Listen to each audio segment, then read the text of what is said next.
You guys will never believe what I got to deal with over here. Welcome to the Fantasy NBA Today podcast, a sports ethos presentation presented by Bet Online.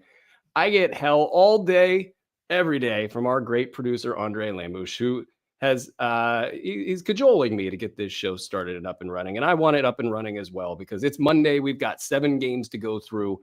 We're going to break them all down. We're going to get into our layup line, which premium subscribers have access to. We'll use that as the backbone for the discussion here today. And thank you guys very much for joining us on YouTube. Get into the Discord, hit that link. That place has all sorts of good stuff cooking. You can ask the pros questions. You can get to know folks in the community. It's just a really good place to be.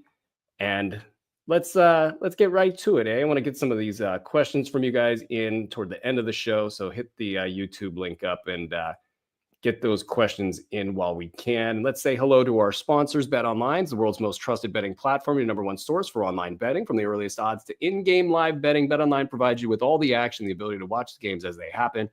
The largest selection of odds on everything from football to NBA, college basketball, NHL to UFC and MMA. Head to the Bet Online website today to get on the action with America's most trusted site for online wagering. Bet Online, the game starts here.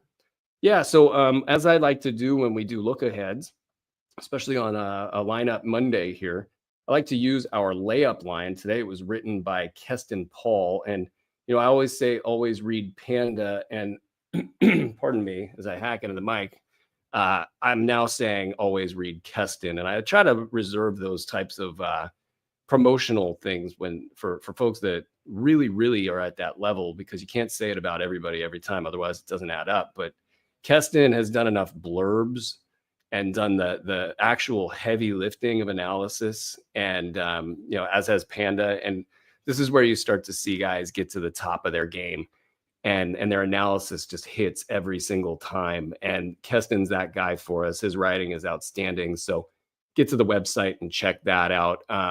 If you're not a premium subscriber, you'll get the first few of the games, as we offer a few of them for free. And so you can kind of get a taste of what we're talking about here. But basically my process is, aside from being knee deep in this 24/7, so I kind of have that going for me as well. But I want to sit at it. I want to look at a game. I want to look at the lines. I want to look at some key storylines, kind of get a feel for what I'm thinking about here. So when the bullets start flying toward the lineup block time, if something goes left, if something goes right, I've already got the foundation of what I'm ready for, ready to go. And then you just adjust on the fly. So we'll talk some key storylines. We'll talk some streams of the game. And after all this, we'll get to your guys' questions, and we'll keep it moving as fast as we can here. So the first game on the docket here is Chicago at Detroit. This is a Detroit +4 at home line. It's a very interesting line, as Detroit is on the push to be a 500 basketball team, and Chicago's coming off of a massive loss to Houston, a gut check loss. It's like 40-point loss. And all of the key players had to get out in front of the reporters after the game and talk about how much they sucked. So you'll find out a lot about this Chicago Bulls team in this game right here. Are they ready to fight for their season? Or is there too much lack of defense and lack of effort on the floor? And maybe they're just not good enough to compete on an every night basis in the NBA, and they all see the writing on the wall. There's just that sort of stench. And so we'll find out what's going to be what now. Kobe White was a key mention in this write-up here. Is he a steals guy? I think this is a really interesting stat. He's on 1.9 steals per game. And that's just a little mini nugget here to whet the appetite. But we're just looking to see what happens, I think, with Josh Giddey. Patrick Williams is on my mind. Pat Williams didn't get a lot of minutes in the last one. It was a blowout. He's been pretty good lately. And can somebody like that rise up from the depths of waiver wire purgatory and be more of a top 100 guy? That's always a curiosity for me. And Pat Williams has had about 5 million chances with fantasy GMs. And that's just, something that we see once every year. Can he turn the corner or not? And the last outcome was very bad. So I think we're probably going to need to see him do maybe 1 or 2 good games now after a week or so of good games after the dud. People get a little squirrely watching him go south. The Giddey stuff, though, all eyes are on Giddy. Like it's clear he's being targeted defensively. In fantasy leagues, he's outside of the top 150 with his production, and it's not just like any one thing; it's all of the things. His efficiencies are bad. He's not getting a defensive numbers. It's just bad all the way around. He gets the big poppy stats, and that people think that floats his value, and it doesn't. And this has been the problem with Giddy for a while. So can he be good at the same time everybody else is healthy, and can the team be good, and can he survive this defensive side of the equation? Zach LaVine, he's the key piece here, so we'll be watching him constantly, it feels like, because he can tip this equation one way or another for the guys that we want to be good, which would be the Kobe Whites of the world. Kobe's going to be consistent. He has been consistent, but it'd be great to see Kobe White be a late, early round player once the Zach LaVine stuff works itself out. Once the milk goes sour in Chicago, Kobe White will sort of arrive and lead the way and be a late, early round guy. And that's good for business because I think we got a lot of Kobe White. At least I think we do. If you're looking for some streams, Malik Beasley in this game, we'll get to the Detroit side in a second here, but streams for this game, Malik Beasley in the Detroit side he's been cooking lately. And as long as Tim Hardaway Jr. is out, that role, it's really great for one player, and they've been splitting that role. So obviously if one of them's out, it's going to be great for the guy that's still left. And then on the Chicago side, Pat, again, I think he's definitely a stream candidate. Dosunmu, been a little quiet lately. He's always on the radar for that sort of thing. Isaiah Stewart, I do wonder about Jalen Duren's ankle, and that's something I'm watching for on the Detroit side of the line. Isaiah has not been great, but if he's going to get you 25 to 30 minutes in a game, I think that's a stream-worthy situation, and that's kind of what it's been right now. Paul Reed hasn't been getting on the floor, so it's been all beef stew. And then THJ, if he's going to come back, we'll kind of assess that, and he'd be a late-round guy if he does. Probably a little bit hard to start in his first game back. Jalen Smith has been doing top 200 numbers in his limited minutes. So, anytime you can get an opportunity to put him in the game, maybe you catch lightning in a bottle if something was to happen to Vooch, and then Jalen Smith gets to that upside situation that we've been waiting for 3 years. That said, that's not a very compelling argument. You just want to use him if you need top 200 numbers out of a big man in this one. I think that's it as far as streams that I would touch with a 10-foot pole in a 200-player league or less. And then as far as the rest of the Detroit side, I want to see Jaden Ivey start hitting some free throws. Cade Cunningham, I'd like to just see him be better on an everyday basis. He had a huge game in the last one. I just want to see him actually get the fantasy value to match sort of the hype, the skill and just the skill and the performance is there, but the stats aren't by and large there.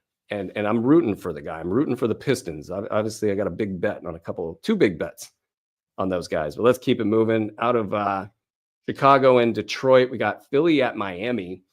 Unfortunately, Joel Embiid is doubtful for an illness and because of an illness. And that is annoying because I would like to see he and Jimmy Butler return and play. This is just a lot of different revenge angles going on in this game. And it's two teams with a little bit of chip on their shoulder. So this takes a lot of the steam out of this game. Dancing Bear, Gershon Yabusele, he's maybe the guy you look at. Andre Drummond hasn't been good lately. Maybe he's got one last sort of swan song game in him. I feel like he's played well enough to be productive, but it's actually not worked out that way. Drummond hasn't been worth the squeeze even with Joel Embiid out. So that's a bummer because you kind of thought maybe you could get some top 50 numbers out of that guy with Joel Embiid off the floor, and it just hasn't happened. Jared McCain will get a lot of attention in this game. He's been running about top 75 level while the going's been good, maybe even a little bit better than that. Some really big games. I said in the earlier show that I think he can sort of carve a 125 rollout the rest of the way. Top 125, that is. And I think that might actually be consistent despite the noise around him. He needs a lot of things to happen for him to be the Jared McCain that we've seen over the last couple of weeks, because you're going to get three big name players cooking at some point in time, maybe in the next week or so. And that's going to be just hard in general. Unless they say, hey, Kyle Lowry, go sit the bench, you're not playing at all. Then Jared McCain might have top 100, top 75 in a good scenario in his future. But we'll just be watching to see can he keep it up. And I think if he has a bad one here, you're going to get a lot of doubt in his value. And then conversely, if he has another good one, I think it will solidify his value. The thing is he's already on rosters. The only question is, can you either fashion a buy low, so to speak, of McCain, depending on what the GM thinks there, or can you fashion yourself a sell high if you want to get off while the going is good? So there's a lot of variability in that side of the equation. Then you got on the Miami sided line, if Jimmy Butler's back, well, how does that shift things? You got Jaime Jaquez Jr., who is on the injury report with, forget what he had the injury, what was his injury on Sunday, but doesn't seem like he's going to play in this one. So you've got an opening on the bench, and then you've got Jimmy Butler coming back. Duncan Robinson, it's been good for him lately. Jovic kind of turning a small corner. I think he got a little bit of confidence from Eric Spoelstra with his recent play in the last couple games. So maybe he can be a consistent late round guy going forward. Terry Rozier's been bad lately. It's a big kind of buzzy game. I actually didn't mention, I'm going to mention the lines on the Heat game, and I want to get back to the last game real quick, but Miami -5 in this game with Jimmy Butler back in the building. It seems a little rich to me. I think I'll probably stay away from that one, but I do like Detroit at home +4. I wonder if that thing's moved at all, but +4 at home for Detroit. I really like that. From the betting side, welcome to Fantasy NBA Today, Sports Ethos presentation. Hope you guys are watching live on YouTube. Get on over there. You can ask questions there. It's a right ankle for Jaime Jaquez, I should say. Get into our Discord and subscribe to the podcast. Make sure you guys are listening and downloading our latest episodes to stay ahead of all of your competition, including episodes we don't do live. So if you get into the whatever platform you're on, make sure you hit the subscribe button so you get those into your smartphone. You can queue them up at any given time. So we try to do a little something special in each place. So follow us on each of the platforms. In this case, make sure you're following the podcast so you can get all of our advice and so forth. As far as streams go in that Philadelphia-Miami game, I think Caleb Martin actually is a really interesting one. He just had a terrible output and in the last one, and this is a bit of a revenge game for him. And he's probably due. And it hasn't been great for him this season. Don't go over the moon, but if you're just looking for a late round guy, you might get a late round guy, and he might actually reach up and get you a top 75 in this one. Kelly Oubre will probably be top 75-ish in this game.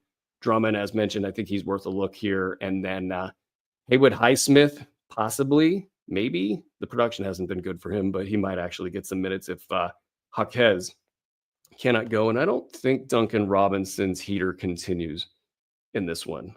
I just don't, but we'll see. Washington at New York.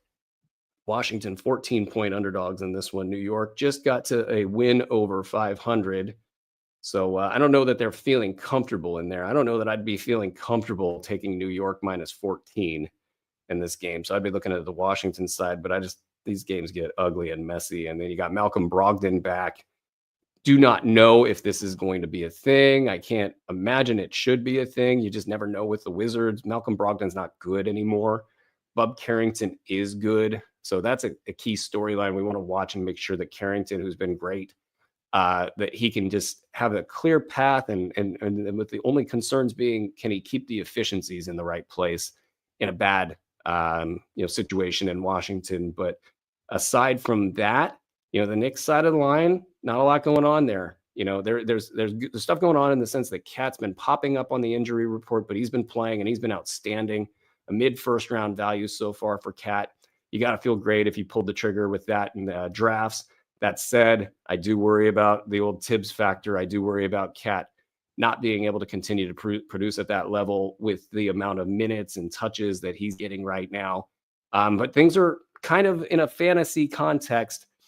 They're working unless your name is Jalen Brunson. And Brunson's been really impacted the most by trying to assimilate Cat, trying to assimilate OG Anunoby, trying to assimilate Mikal Bridges. And Anunoby has been the winner right now. Bridges right behind him. Anunoby late early round value. Bridges right on the cusp of early round value. So those two guys are right where they want them, where you want them to be. I'd probably be aggressively looking to move Anunoby because I don't trust his health. And I don't trust the ability for him to stay fresh in the long haul. But so far, so good on that front. We got some news that Victor Wembanyama was upgraded to doubtful for Tuesday.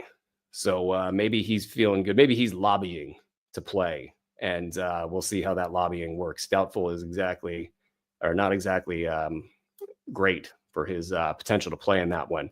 And I don't know. They're not a back-to-back. They're talking about Tuesday. So as far as advice associated with that, I would just say it's great to pair Zach Collins with Victor Wembanyama, and you just get a little bit of handcuff protection there. And Collins, it hasn't been great this season, but maybe it'll get a little bit better with time as they figure out how to play in San Antonio. They're taking a generational talent that gets triple teamed, and he's just shooting threes from 30 feet away on the floor, and they're trying to figure out how to do that in San Antonio, and it affects the entire team. So we'll see if Collins can get any standalone value, but I like him as a handcuff. Every now and then he reaches up and gets you a good line. As far as streams go in this game, Keyshawn George is probably rostered in a lot of competitive leagues, and he's been about a 125 guy most of the season, and he kept doing well when Kyle Kuzma returned, but last game was the first game that he dudded out, and he might be available as a result of it in leagues where that kind of 125 production is not exactly staying on a roster all season. So I like the idea of picking him up, not just for the stream, but for the rest of the season, because I do think 125 is attainable for him the rest of the way, provided the Kyle Kuzma stuff doesn't get too bad. So far, the minutes have been there for George. And the last one, the shots were not there. And the overall production was bad. If you want to look at Corey Kispert, he's always worth a look if you need threes and points. Campaign in deep leagues with McBride out, that could be a thing. And then, Cat, if anything happens with that dude, Ariel Hukporti has been chasing down Jericho Sims. And Tom Thibodeau has got the defensive Jericho Sims just like right there and ready. I don't think he's ready to let Ariel past Jericho anytime soon, but the pressure is there. And I know pressure is building in New York for that sort of thing. Again, this is Fantasy NBA Today, presented by Bet Online. Hello, welcome. We're going to keep going here with Indiana at Toronto. This is Toronto +4 at home. Indiana on the road. Saw a really good stat from Caitlin Cooper, who's one of the best writers that writes on the game, because she actually writes about the game. She actually understands the game at a very high level. And it's just great to see that kind of thing rewarded in this day and age of social media madness out there. But the stat was essentially the splits on Tyrese at home versus the road. And on the road, he's shooting like 39% and 20% from the field and deep, respectively. Free throws kind of okay. At home, it's kind of old Tyrese. It's like 46 from the field, like 39, I think it was, from deep at home. And so this is a guy that during the games is putting I presume that's a heat pack on, might be a cold pack, I don't know. But he's putting that on. Who knows? It's probably some newfangled device I've never heard of. But he's putting it on during games after he comes off the floor. And I posted a video of it probably about 3 games ago. And he looks like he's in significant pain. So if you're traveling, going on airplanes, and your routine is really just like stop to stop to stop, versus at home when you can get all of the right PT in, it makes sense that split exists. Pardon me. The other thing that as I'm completely sick, kiddo was sick all night and I was up all night. So yay, sickness.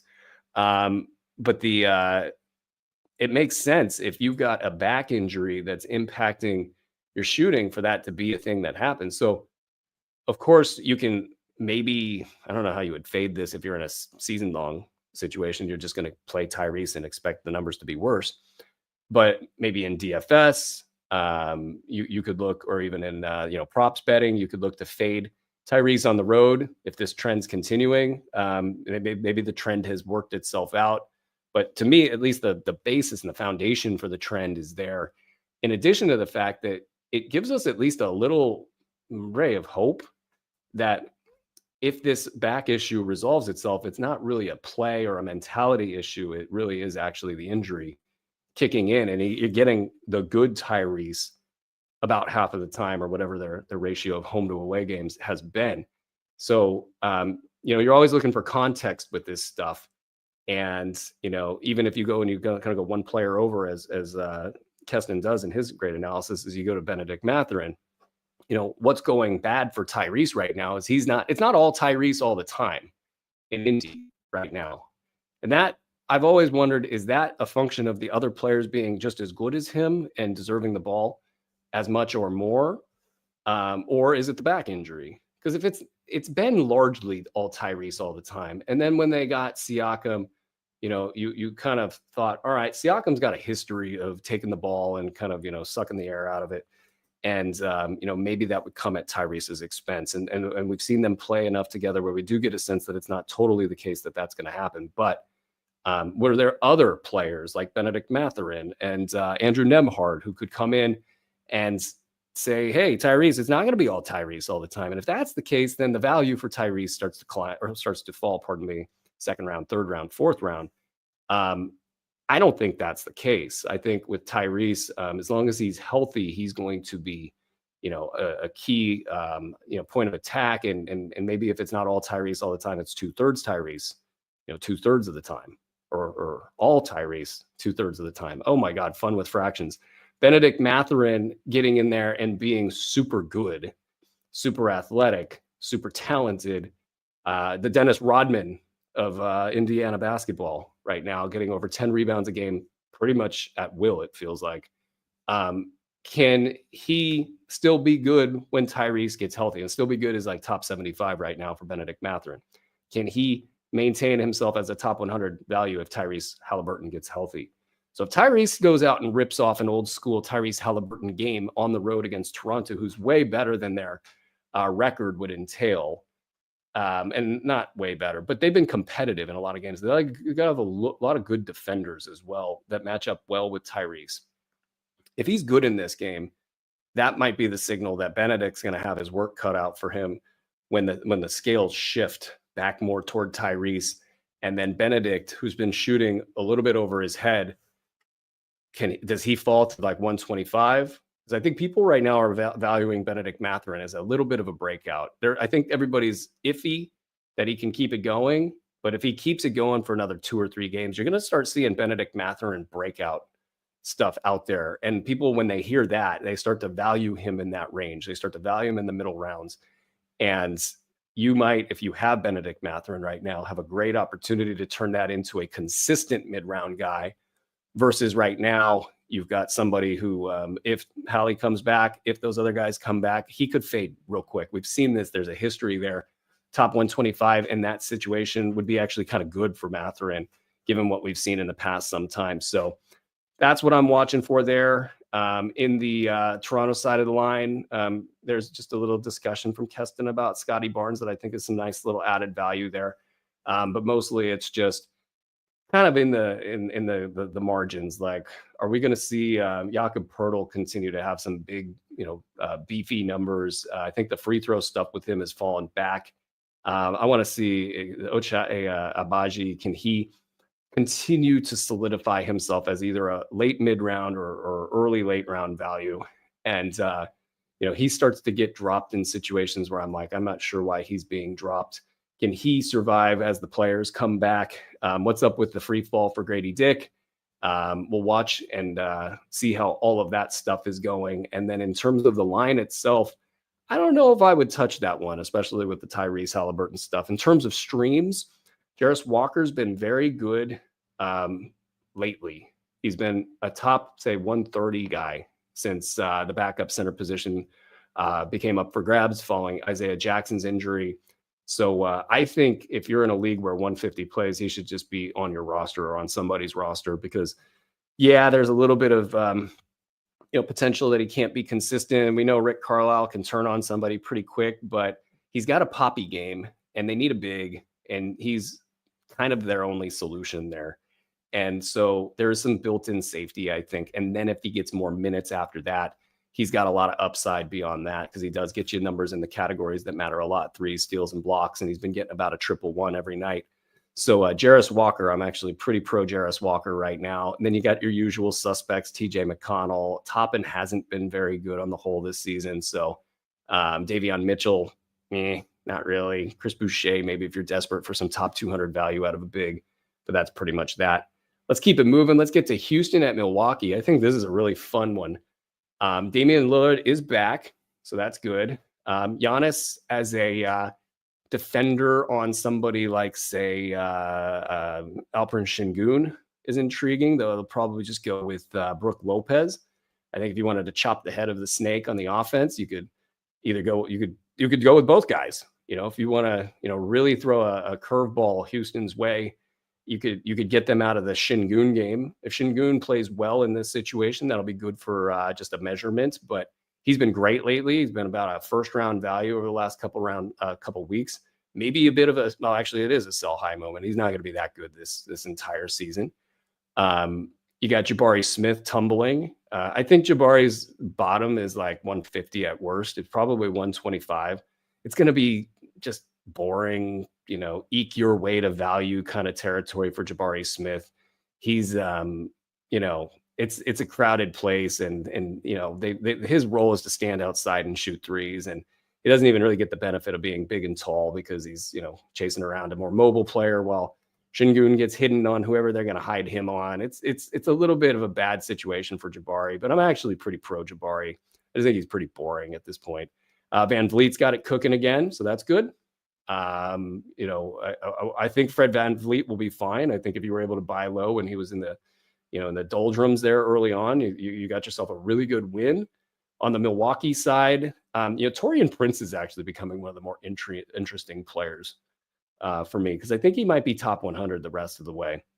So he might be available to stream, and I think that might actually be, if you pick him up for a stream, I think you might actually end up hanging on to him if things go the way that they've been going in Milwaukee. On the Houston side, there's so much to talk about, so I almost hesitate to even flip over to Milwaukee. You got the bench brothers.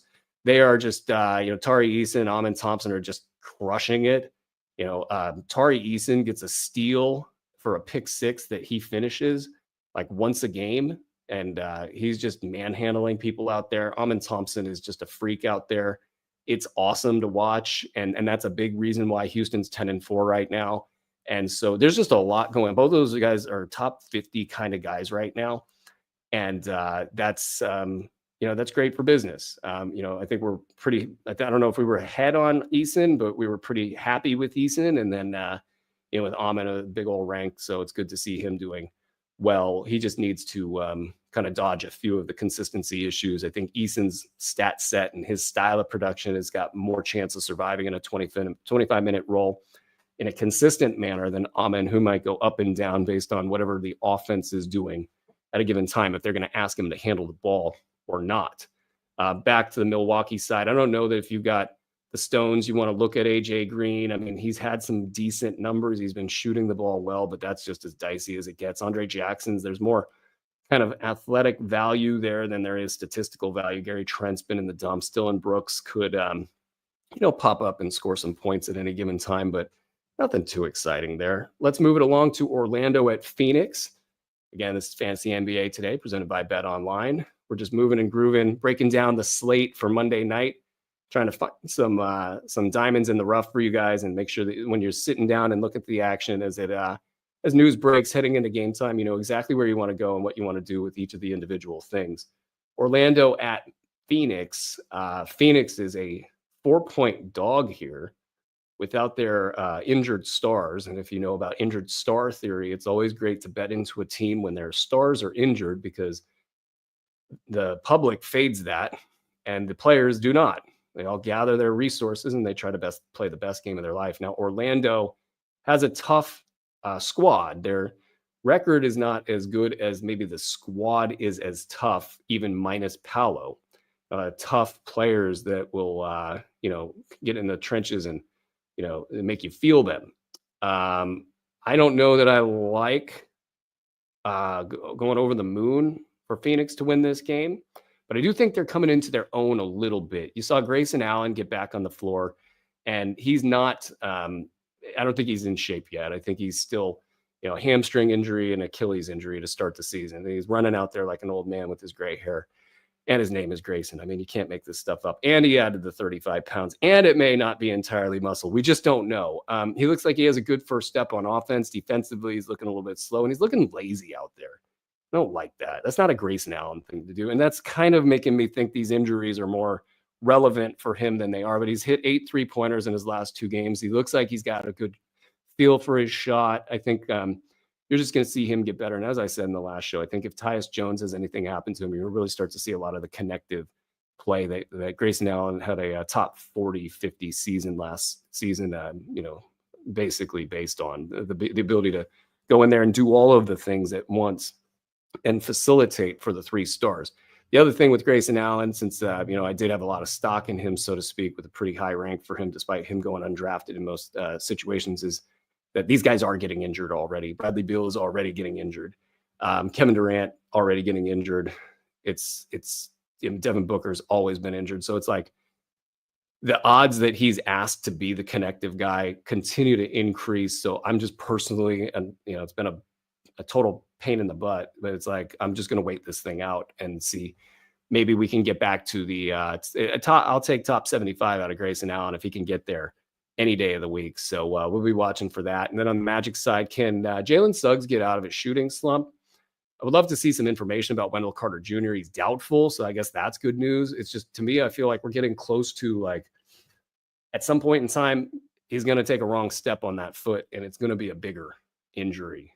And so if that's the case, then you get kind of full season, rest of season value for Goga, you get full season, rest of season value for Mo Wagner in their respective ways. Like late round value, I think, is the Wagner peak, and Goga maybe could go top 100 if he was fully let loose. Not a lot of excitement there, but the shooting stuff for Suggs is kind of exciting because he was really looking like a possibility to turn the corner on top 50 play. And if he's going to go up and he's going to go down and he's going to go up and he's going to go down, this is going to be more of a top 75, 80 thing with the potential for injury risk. And we don't have Paolo back. And that could be another thing that maybe that actually knocks him back again too. But I do love rooting for Jalen Suggs. I just love the way that he plays the game, his toughness, his defense, and all that good stuff, and to add the offense to it. Also, keep in mind that what goes down generally comes up, and he's due for a breakout game.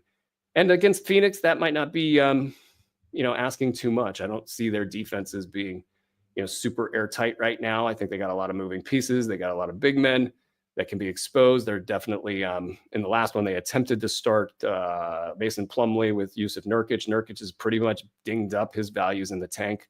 People were asking about Yusuf Nurkic drops early in the season. It was kind of like, hey, it's too early. But now he's been a top 200 guy for the entire time. Mason Plumlee might end up outplaying the guy at some point. Who knows? I mean, we've seen, Yusuf as a top 80 guy, as recently as last season.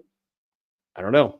It's he's worth consideration if he's been dropped as a sort of can he get right stash, but it's not a guarantee that he gets back on track. If Mason Plumlee can do the same stuff that he can do, why not play both of them, for 36 total minutes per game, and neither of them will have value. I think that's it for this. Let's look at some streams real quick. We could talk about some Royce O'Neal. He's been pretty good. I think he's going to be kind of a late round guy going forward. Josh Okogie, if you're in a desperate pinch, there is a rationale. He had the bad game in the last one. He's coming off a 25-point game with plenty of goodies in the game before that. So if he alternates good and bad and you catch him on a good night, maybe Okogie, if you got the slot, if that's the way that the ranks add up for you. KCP, he's been bad all year. He's got to be good at some point. Maybe he could be worth a look. John Isaac had more momentum lately than not, but I still cannot trust that guy at all. And I don't see a rationale for saying that this is a sign of things to come. There's a lot of low-end players that you could consider, but I don't like a lot of them. I don't like Anthony Black. I don't like Tristan da Silva. I don't like Ryan Dunn. Iguodaro doesn't do enough statistically. Plumlee is probably the best bet over a lot of the guys that I mentioned, not named Goga, not named Wagner, if you're looking for a desperate stream, and maybe even Okogie over him. And I think Royce O'Neal should be on most rosters already. Let's check out Atlanta at Sacramento. That's a good one. So Atlanta at Sacramento, Sac -5 against an Atlanta team boasting the great barrier thief who's running at a top 20 fantasy level right now. Of course, that's Dyson Daniels. Watching Dyson Daniels, man, there are certain elements of his game that have gotten so nice. Like his shots look very on balance. It's on rhythm. I think the shooting for Dyson Daniels won't be a question going forward. And in the sense that he's going to continuously improve. I think with the dribble drive stuff and the finishing, I've seen him be as aggressive as I've ever seen him in his career, and I think that he's going to continue to get better on that side of the line. I think we're really looking at a very nice player, and it's going to be fun to watch. That said, he's not there yet. He can't take tons of shots every night. He had 5 of 17 in the last one, and that might be an issue for him going forward. If Bogdan Bogdanovic gets back on the floor, you might see him go more back to spot up shooting and less of the dribble drive creation stuff. I'll be watching for those trends. Other than that, I think Sacramento's in a little bit of trouble in the sense that Keegan Murray's been sliding and Dyson Daniels can cover him just outright. Jalen Johnson can just cover him outright. So, one of your main guns that needs to get back on track. So you got De'Aaron Fox is going to do whatever he wants, whenever he wants. You got Domantas Sabonis out. And then from there, you got Malik Monk out. So you're really looking at a team effort that's needed for Sacramento to win this game. And I like Atlanta and the points in this game, actually, because Sacramento really is truly struggling. You got Keon Ellis is at the bottom of the barrel right now in the doghouse, and it's completely, a mismanagement of the situation because he's their best net rating player. The eye test matches up with the numbers. When you go to his film, he's doing like 5 different things on each defensive play. It's really beautiful stuff. He's shutting down whoever he covers.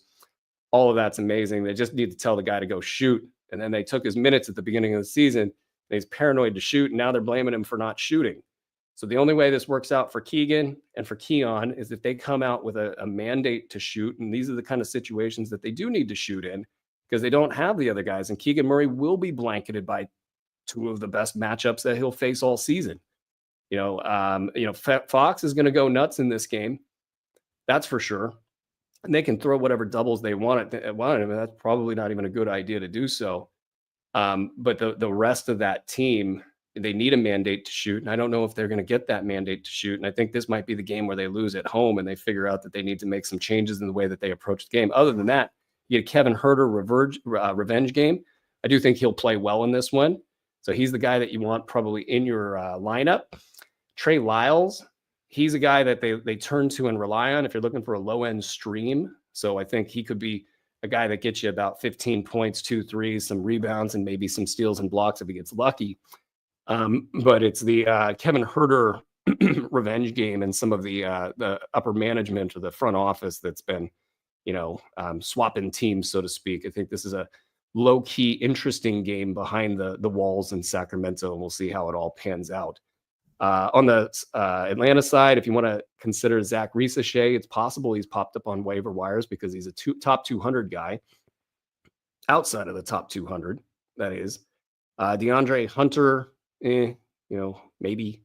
Larry Nance could be productive in this one. He's been getting power forward minutes. They've been playing the trio of bigs, roughly about 50, 55, maybe even 60 minutes per game. So Larry Nance Jr. might have some low-key value. And the Kings, it's funny, when they go bad, you see guys that haven't produced all season start to have big games. So Larry Nance could be one of those guys. And then Risachet could be one of those guys. It just depends on who is playing the big minutes. If it's, guys like Keon Ellis on the floor for 30 minutes, I don't think your Atlanta Hawks will do as well.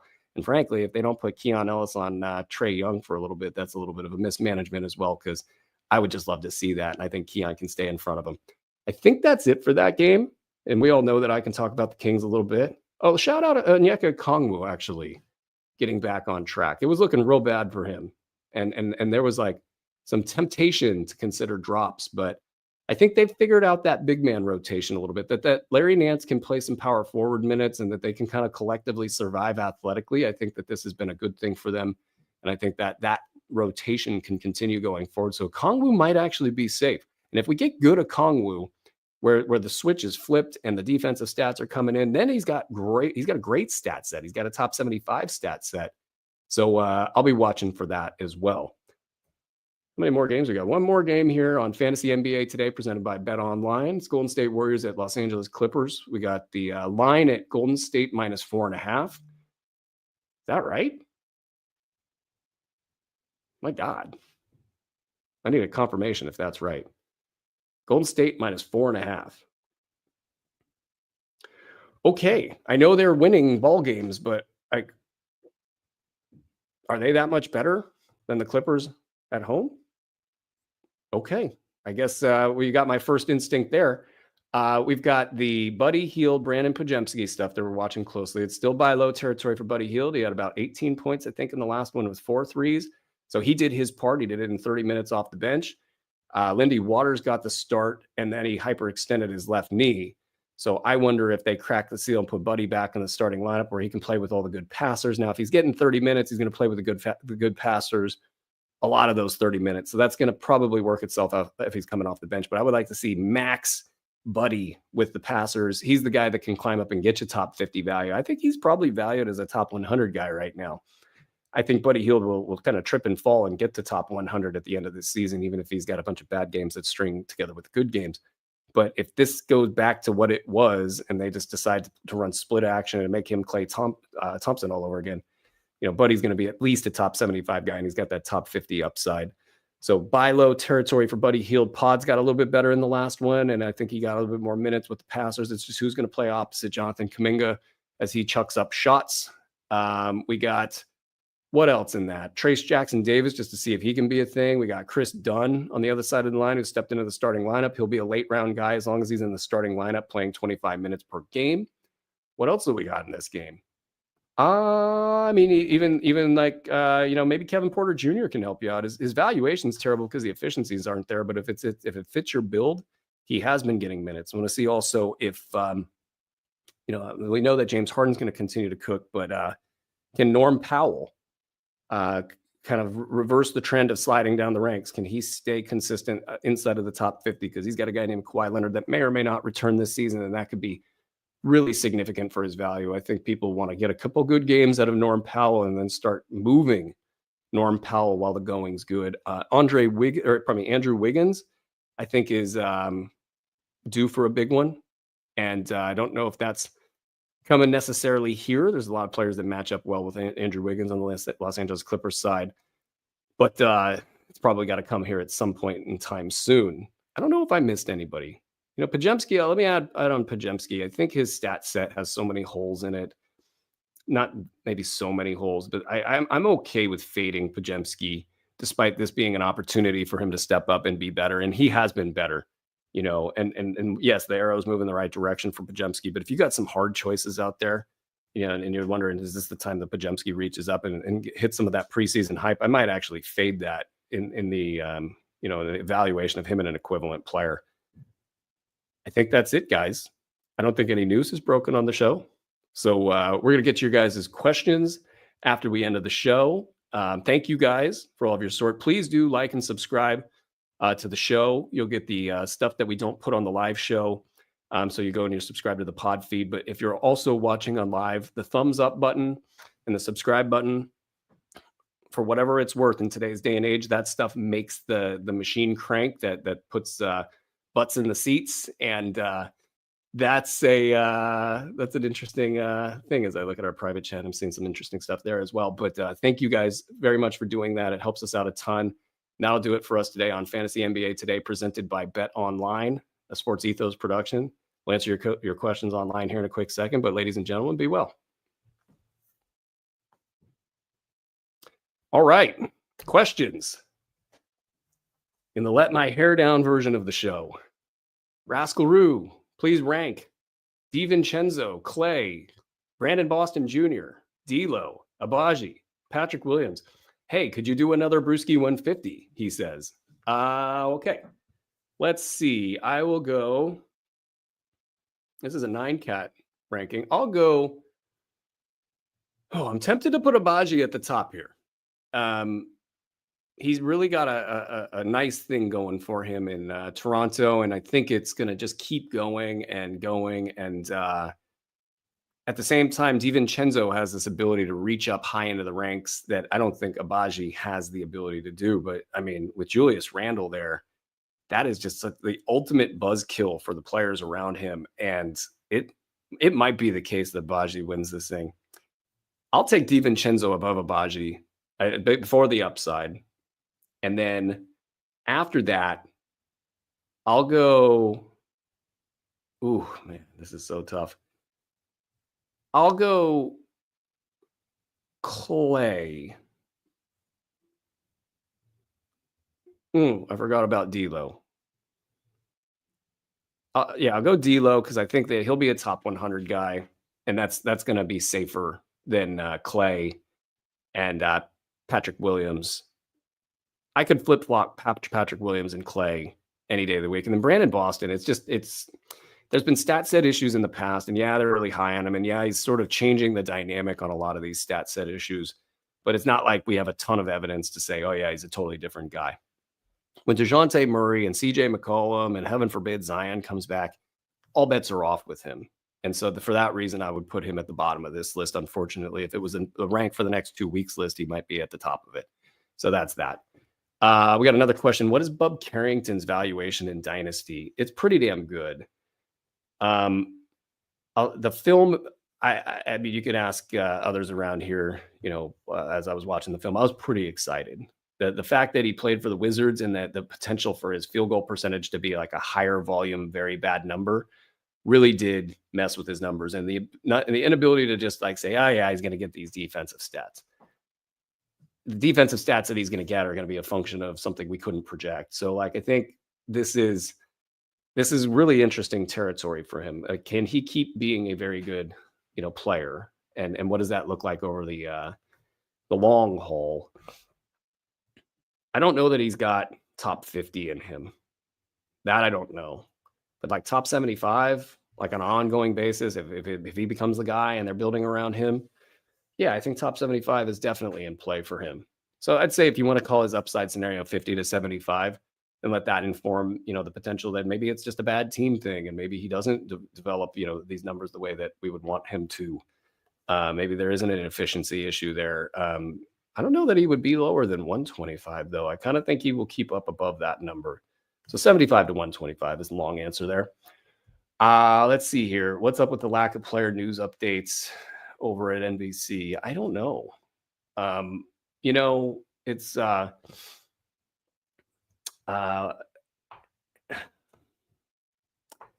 do I answer this one? Well, so the dynamic that's happening in this industry right now, and it's been this way for like 5 to 10 years, it's not a good one.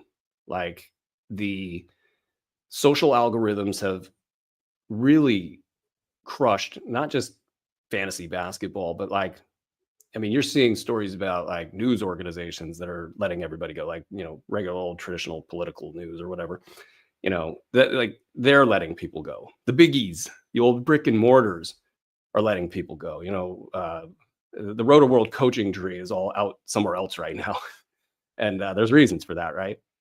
And that's, for the guys that are still there, that's, it's a tough, equation to manage. But there's certainly a trend that we're trying to counteract here at Sports Ethos, where we want to continue to focus on offering value. That's why the blurbs are there. That's why we believe in blurbs. Blurbs are the easiest, most comprehensive way that you can get information to the public. And it's not, you don't have to sift through social media BS to get to them. And so there's been just like a kind of a move to satisfy the algorithms. And that's maybe good for certain, aspects of the industry. I'll leave it at that.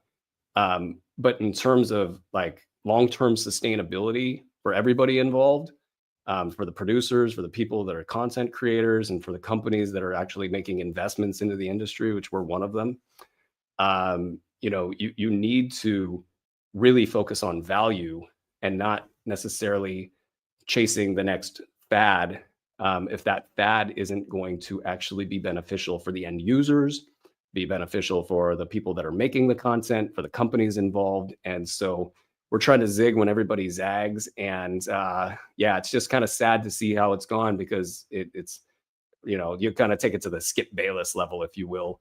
It's like all about clicks. Anything that you can say to get likes or, retweets or, kind of all that carnival barking stuff that's out there. It's been really disastrous, I think. And one of the things that I think has been successful for us is early on, it was just like, no, we're going to do it the other way. We're going to completely focus on value. We're not going to chase the algorithm stuff as much. We do want to work with that. And, respect it for what it is. But at the end of the day, I mean, this stuff changes with the wind, right? Like, we don't want to put our eggs in the basket of an algorithm and just try to, like, chase whatever the need is there, whatever the strategy is there. And then all of a sudden there's just like no blurb feed and there's no this and there's no that. And it's like, what are we even doing here? There's like, we're sifting through social media to get hot takes from, the top writers out there. And it's like, there's a limit to how useful that can be. Anyway, all right. Can ask Bogdan, Grady Dick, or Connect. 10-team head-to-head 9-cat. Okay. So Connect talked about him on the earlier show. And I think if it all goes well for Connect, he will be a late round guy. And that's going to require D'Lo being a 25-minute guy and Connect sort of continuing to be as good as he's been. I think he's won over that team. And so if it all goes perfect, you can get 125-ish value out of Connect. And I do think that's his limit. So I think there's not a lot of upside there. Grady Dick, on a slide, he was looking, and I don't want to say this because I don't know if I subscribe to it, but he was looking like an early round guy early on in the season. And as players come back and as he gets figured out by the league, I think because he's got a really unique game, a lot of people running him off the line, but not really respecting the fact that he can actually convert if you run him off the line. I think people are going to figure that out. I think Grady Dick's got top 75 upside. He has risk. He can fall back down to 125. He could probably fall back to 150 or 175 in a bad stretch. I don't think that's going to happen this year. So 75 to 125 for Grady Dick. That puts him ahead of Connect. Bogdan's the interesting one here. It's 9, cat. So this might actually work against him. So I probably take Grady Dick over Bogdan just on the basis of the injury risk. But Bogdan has top 75 potential basically just by being on the floor. And there's not really a question about whether he can do it unless he's super hurt and everything falls apart as a result of that. If he's on the floor, he's a top 75 guy. But with Grady Dick, I do think that you're going to just kind of ride that. If it's 125, you'll ride that. If it's 100 or 75, it'll be just fine. He's probably not going to get injured this season, and they'll probably want to develop him. So for that reason, I'll go Dick, Bogdan, and Connect. All right, guys, subscribe to the podcast. You'll get some stuff that's not on the live feed. You'll help us grow this beast here. We're very good. I think asking for that. And thank you guys very much for that as I'm reading the notes that Andre's putting me. So I'm just wobbling a little bit here. Thank you for your support. We do have one question that came in here under the deadline. Admiral Nita, better stash, Asar Thompson, Scoot Henderson, or Keontae George? Okay. I think I like Asar here. Now, it's very risky. Very risky. We should publish the private chat. That's I think, and also we should have Andre on the show more often. I think he wants the fame of being on the show. He's a real fame guy, that Frenchman, Andre Lemouche. And he says so much funny stuff in the background. But Asar, Scoot, Keontae may never be efficient. And it's really exasperated by the fact that Utah might not be good ever this season at all. So Asar, I'm just concerned that there might have been a little bit of a leak by his twin brother to the Detroit press that came out in this little, sit down one-on-one that the press had with Asar. Once it was announced he was cleared to play, is he returning in January? Is it a January 15 return date? Just against his brother? Is that already the decided action here? It can't possibly be that, right? That would not make sense. That would not make sense. I think he's probably, if I had to guess, 2 weeks out, 3 weeks out. And that's not normally something to get excited about. We don't know if Asar Thompson will be productive. I mean, he might just be a 125 guy. But that's actually going to beat Keontae and Scoot right now. I don't know if Keontae or Scoot will get inside the top 150. I mean, sure, you can punt the 3 deficiencies that they have, but then you're punting half the board. I'll take Asar in this equation here. Okay, that's it, guys. Join the Discord again. Subscribe, thumbs up, likes, all that stuff totally helps us out. We're very, very, very grateful for everything that you guys do for us and all the support that you guys have given us over the years. So that'll do it for us here today on Fantasy NBA Today, the after episode of Q&A. Enjoy yourselves, guys. Good luck this week.